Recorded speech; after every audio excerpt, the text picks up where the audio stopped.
विक्रमी गर्दी आणि साहेबांची कौतुकाची थाप। नगरची त्यावेळची लोकसंख्या जेमतेम 2 लाख आणि आमच्या मेळाव्यासाठी लोकही येणार होते 2 लाख। त्यामुळे शहरावरील ताण वाढणार होता।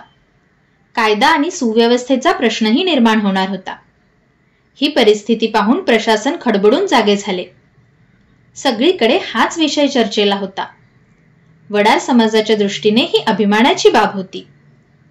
हा मेळावा यशस्वी होऊन आमच्या समाजाचे बरेच प्रश्न मार्गी लागतील अशी शक्यता निर्माण झाली होती। मेळाव्याची तयारी आणि नियोजन यासाठी मी वेगवेगळी 10 पथके तयार केली होती। त्या पथकांना त्यांची कामे नेमून दिली होती। उदाहरणार्थ, आदल्या दिवशी बरीच मंडळी मुक्कामी येणार होती। त्यांच्या राहण्याची आणि जेवणाची व्यवस्था करावी लागणार होती। त्यासाठी मी निवास व्यवस्थापक देऊन ठेवले होते। मंच व्यवस्था, वाहन व्यवस्था, प्रचार व प्रसिद्धी, स्मरणिका मंडळ अशी पथके सक्रिय झाली होती। या प्रत्येक पथकातील कार्यकर्त्यांना त्यांच्या जबाबदाऱ्या सोपवताना त्यांना आवश्यक ते मार्गदर्शन केले होते। स्मरणिकेसाठी आधीच महत्त्वाच्या व्यक्तींना व लेखकांना पत्रे पाठवून त्यांच्या शुभेच्छा मागविल्या होत्या। ती छापण्याचे काम माझे पुतण्याकडे व काही कार्यकर्त्यांकडे दिले होते। ते त्यांनी व्यवस्थितपणे पार पाडले। आम्ही आधीची तयारी केली होती, दौरे काढून लोकांशी संपर्क साधला होता। त्यामुळे मेळाव्याविषयी सकारात्मक जनमत तयार झाले होते। संपूर्ण महाराष्ट्रातून मला निरोप येत होते की आम्ही मेळाव्याला नक्की येणार। काउंटडाऊन सुरू झाले आणि आम्ही स्वप्नपूर्तीच्या दिशेने पावले टाकत आहोत याची जाणीव मला झाली। समाजातील जे लोक सक्षम होते ते ट्रॅक्स व गाड्या करून येणार होते। ज्यांच्या आर्थिक अडचणी होत्या त्यांना मी रेल्वेने येण्याच्या सूचना दिल्या। परिणामी जय बजरंगचा नारा देत आणि पिवळे झेंडे घेऊन गावागावातून गटागटाने समाज बांधव रेल्वेत घुसू लागले। जथ्थेच्या जथ्थे रेल्वे मार्गाने नगरकडे येण्यास निघाल्याने जुन्या संघटनेच्या कार्यकर्त्यांनी आणि विमुक्त भटक्यांच्या संघटनेच्या पदाधिकाऱ्यांनी काही अडथळे आणण्याचा प्रयत्न केला। अगदी मुख्यमंत्र्यांनी या मेळाव्याला येऊ नये असेही प्रयत्न त्यांनी केले। त्यात त्यांना यश आले नाही। मी जाणारच हे पवार साहेबांनी निक्षून सांगितल्यावर त्यांचा नाईलाज झाला। स्थानिक व्यवस्थेतील सर्वात महत्त्वाचा भाग होता मेळाव्यासाठी मैदान मिळविणे। तिथे वाडिया पार्क नावाचे क्रिकेटचे मैदान आहे।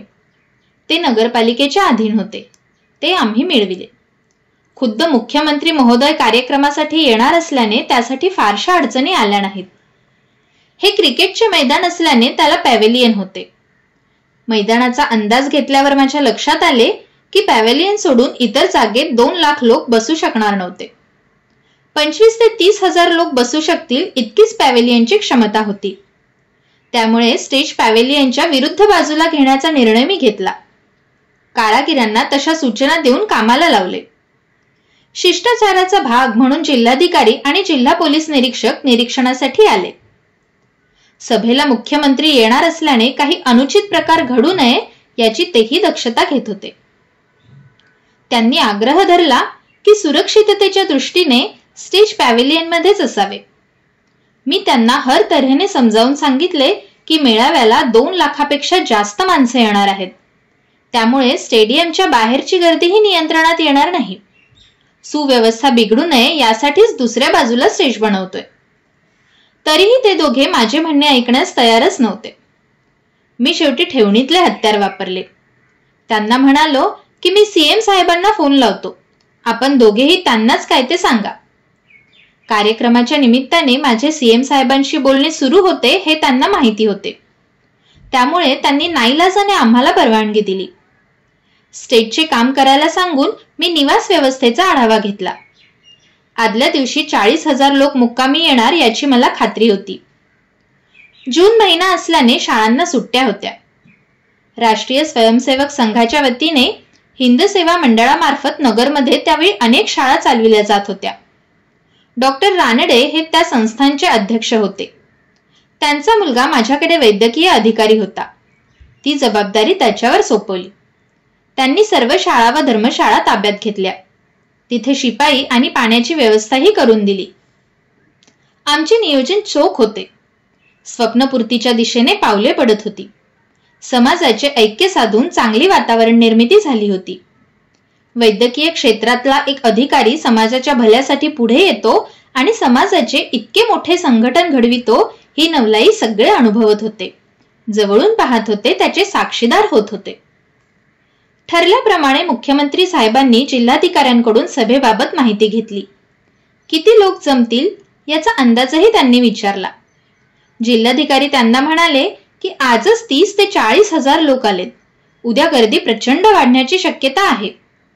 ते ऐकून साहेबांची खात्री पटली की मेळावा जोरात होणार. माझे काम आता बऱ्यापैकी आटोक्यात आले होते. सर्व व्यवस्था लावून मी निवासस्थानी गेलो. 26 जूनची पहाट अत्यंत आनंददायी होती. पिवळे झेंडे आणि जय बजरंगचा नारा देत सर्व दिशेने मोठा जनसमुदाय नगरमध्ये दाखल होत होता. ट्रक, खासगी गाड्या, बसेस आणि रेल्वे सगळे काही फुलून गेले होते. जिकडे तिकडे माणसेच माणसे. मी तयार होऊन स्टेडियमवर गेलो तर 1000 ट्रॅक्स आणि गाड्यांची गर्दी. हे सारेच स्वप्नवत होते. कल्पिताहून अद्भुत वास्तव याची प्रचिती मी घेत होतो. पोलिसांना गर्दी आटोक्यात येत नव्हती. त्यांनी मला विनंती केली की तुमच्या लोकांना आवाहन करा की बाजूच्या क्लेरा ब्रूस शाळेच्या मैदानावर त्यांनी गाड्या लावाव्यात. मी तसे सांगितल्यावर सगळ्यांनी तिकडे गाड्या लावल्या. आतापर्यंत माझा शब्द हा शेवटचा शब्द असे वातावरण निर्माण झाले होते. आमचे मेहुणे व इतर सामाजिक कार्यकर्त्यांनी त्यांचा अनुभव सांगितला. ते लातूरहून गाडी घेऊन निघाले. मध्यरात्री जामखेड जवळ ते चहासाठी थांबले. तिथला टपरीवाला त्यांना सांगत होता, इथून दर 5-10 मिनिटांनी एक ट्रक जय बजरंगचा नारा देत जात आहे. रात्रभर हे सुरूच आहे आणि मीही आता टपरी बंद करून जाणार आहे. अशा प्रकारे उत्स्फूर्त प्रतिसाद होता. सकाळपर्यंत सर्व समाज बांधव नगरमध्ये दाखल झाले. त्यांनी कमालीची शिस्त पाळली. इतर कोणालाही त्रास होणार नाही याची सगळ्यांनी पुरेपूर दक्षता घेतली. सगळेजण स्टेडियममध्ये जमले. स्थानापन्न झाले. मुख्यमंत्री साहेबांनी दुपारी 12ची वेळ दिली होती. त्यांना कार्यक्रमाला यायला उशीर होत होता. याबाबत मी जिल्हाधिकाऱ्यांकडे विचारणा केली. त्यांनी सांगितले की हेलिकॉप्टर निघाले होते, परंतु घाटात धुके असल्यामुळे ते परत गेले. आता गाडीने येत आहेत ते. थोड्या वेळाने म्हणजेच 2च्या सुमारास ते आल्याची बातमी कळाली. त्यांच्या स्वागतासाठी आणि त्यांना घेण्यासाठी मी सर्किट हाऊसला गेलो. साहेबांना विनंती केली की लोक आपली आतुरतेने वाट पाहत आहेत. आधीच उशीर झाल्याने आपण सभास्थानी चलावे. साहेबांनी क्षणभरही विलंब न करता मला त्यांच्या गाडीत घेतले. आम्ही वाडिया पार्ककडे निघालो. स्टेजच्या खाली अनेक दिग्गज राजकीय मंडळी त्यांना अभिवादन करण्यासाठी थांबली होती. ते स्वीकारत मुख्यमंत्री महोदय व्यासपीठावर पोहोचले. तिथे आम्ही फुले, शाहू, आंबेडकर आणि छत्रपती शिवाजी महाराज यांच्या प्रतिमा ठेवल्या होत्या. आम्ही विराजमान होताच आमदार, खासदार, मंत्री, इतर आमंत्रित असे 75 जण स्टेजवर बसले. पत्रकारांच्या म्हणण्यानुसार नगरमधील हा सर्वात मोठा आणि उंच मंच होता. सुरुवातीला सगळ्यांचे स्वागत झाले. माननीय मुख्यमंत्र्यांचे स्वागत आमचे सासरे श्री तुकारामजी धोत्रे यांनी केले. ते अखिल भारतीय वडार समाज संघटनेचे अध्यक्ष होते. या कार्यक्रमात मुख्यमंत्र्यांनी माझा फेटा बांधून आली शाल श्रीफळ देऊन सत्कार केला. त्यानंतर मुख्य भाषण व प्रास्ताविक माझ्याकडेच होते. मी वडार समाजाचे सामाजिक, आर्थिक, शैक्षणिक, सांस्कृतिक चित्र व्यवस्थितपणे मांडले.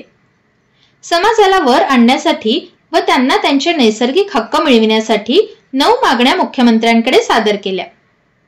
त्या कशा रीतीने मान्य होतील ते विश्लेषणासहित सादर केले. मी सादर करत असताना माननीय मुख्यमंत्री त्याचे टिपण स्वतः कागदावर लिहून घेत होते. प्रचंड जनसमुदाय आणि जय बजरंग जय वडारच्या गगनभेदी घोषणा ऐकून मुख्यमंत्री भारावून गेले. त्यांनी त्यापूर्वी माझ्याकडून वडारी भाषेत 2 ओळी लिहून घेतल्या होत्या. त्यांच्या भाषणाची सुरुवात त्यांनी त्या ओळींनी केली आणि अक्षरशः सभा जिंकली. त्यांच्या तोंडून वडारी भाषेतील बोल ऐकून टाळ्यांचा प्रचंड कडकडाट झाला. त्यानंतर साहेबांनी सगळ्या मागण्या मान्य केल्या. ते म्हणाले, मी स्वतः आणि माझे खासदार केंद्राकडे तुमच्या आरक्षणासाठी आग्रह धरू. स्टेजवर बसल्यानंतर साहेबांनी मला विचारले होते की समाजाच्या मागण्या तर तुम्ही मला दिलेल्या आहेतच, तुम्हाला स्वतःसाठी मी काय देऊ. मी त्यांना म्हणालो, साहेब, मी सगळं काही समाजासाठी करतो आहे. त्यामुळे आम्ही ज्या मागण्या केलेल्या आहेत त्या पूर्ण करा. मला स्वतःला काहीही नको. या गोष्टीचा उल्लेख साहेबांनी त्यांच्या भाषणात केला. ते म्हणाले, मला अभिमान आहे की तुमच्या समाजातून असा नेता तयार झाला जो स्वतःसाठी काहीच मागत नाही. माझ्याकडे लोक पदासाठी आग्रह धरतात. मी तुमच्या नेत्याला स्वतःहून विचारले, तुम्हाला काय हवे ते सांगा. तर ते म्हणतात, वैयक्तिक मला काही नको, समाजाच्या मागण्या तेवढ्या मान्य करा. तुम्ही लोक तुमच्या या नेत्याला कधी खाली बघायला लावू नका. त्यांचे भाषण झाल्यावर आभार प्रदर्शन झाले. सर्व मंडळी जाण्यासाठी उठली. स्टेजवरून सगळे खाली उतरत असतानाच साहेबांनी मला त्यांच्याजवळ बोलवले व ते म्हणाले, तुम्हीच सांगितल्याप्रमाणे वडार समाजाचे 40 लाख लोक आहेत. तुम्ही प्रत्येकी 2.5 रुपये जमा केले तरी 1 कोटी रुपये होतील. त्यात मी शासनातर्फे 50 लाख रुपये मंजूर करतो. ते तुम्ही शैक्षणिक कामासाठी वापरा. त्यातून एखादे कार्यालय चालवा. त्यांचे ते बोलणे ऐकून परत टाळ्यांचा कडकडाट झाला. त्यातून साहेबांची दूरदृष्टी दिसत होती. आरक्षणासारख्या मागण्या या सरकार दरबारी कराव्या लागतात. कायद्याच्या दृष्टीने ती एक मोठी प्रक्रिया आहे. पुढे जे व्हायचे ते होईल, पण आमच्या समाजाच्या भल्यासाठी त्यांनी तुर्तास एक चांगला पर्याय सुचवला होता. आपण प्रत्येक वेळी सरकारवर अवलंबून राहतो आणि जे सहजपणे करता येणे शक्य आहे त्याकडेही दुर्लक्ष करतो. आजच्या या राजकीय भाऊगर्दीत शरद पवार यांच्यासारखे नेते वेगळे ठरतात ते त्यामुळेच. अशा असामान्य नेत्याने आज माझ्या पाठीवर कौतुकाची थाप दिली होती. सभा संपली. साहेबांनी मला मुंबईला येऊन भेटण्याचे निमंत्रण दिले. उपस्थितांत चर्चा होती की मागे पंडित जवाहरलाल नेहरू आले होते तेव्हा इतकी गर्दी झाली होती. त्यानंतर हे चित्र आजच दिसले. इतकी गर्दी होऊनही आमचे लोक शिस्तीत परत गेले. कसला गोंधळ नाही, भांडण नाही, चेंगराचेंगरी नाही की कसली दुर्घटनाही नाही. गेल्या काही महिन्यांपासून घरादारावर तुळशीपत्र ठेवून मी जो दिवस रात्र एक केला होता त्याचे सुमधुर फळ मिळाले होते. याचा समाजाच्या विकासात हातभार लागेल याची मला खात्री होती. सगळ्यांकडून कौतुकाचे वर्षाव स्वीकारत मी घरी आलो.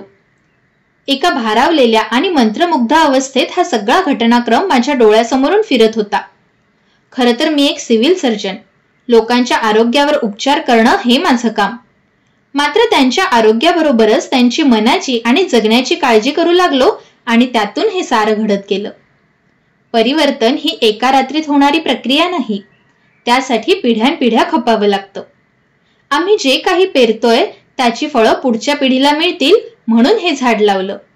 त्याचा भविष्यात डौलदार वृक्ष होईल हे सांगायला कोण्या ज्योतिषाची गरज नव्हती.